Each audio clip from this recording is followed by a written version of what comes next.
न पाव के पायल आँख के काजल बाली से। गे छौड़ी सुन,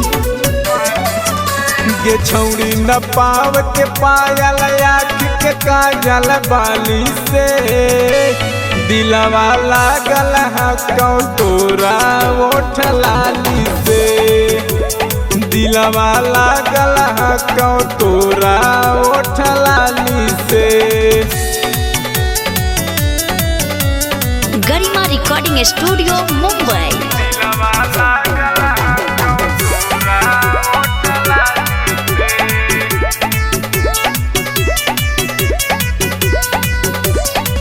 लागो हा कई रूपा छौड़ी तोरे जान मार गे।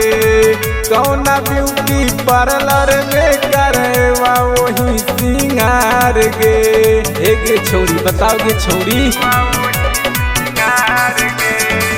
लागो हा कई रूपा छौड़ी तोरे जान मार गे। कौना ब्यूटी पार्लर में करवा वही सिंगार गे।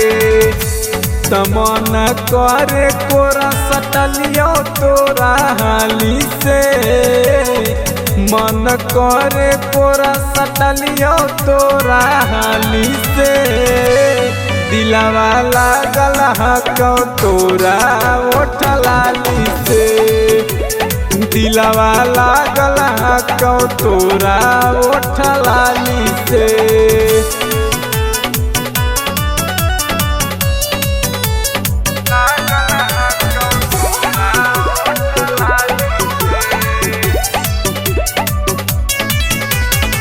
सोनू सूरज के छीना ले लियो नींद चैन गे।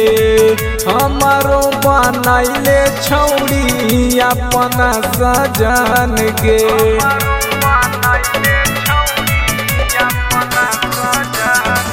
सोनू सूरज के छीना ले लियो नींद चैन गे।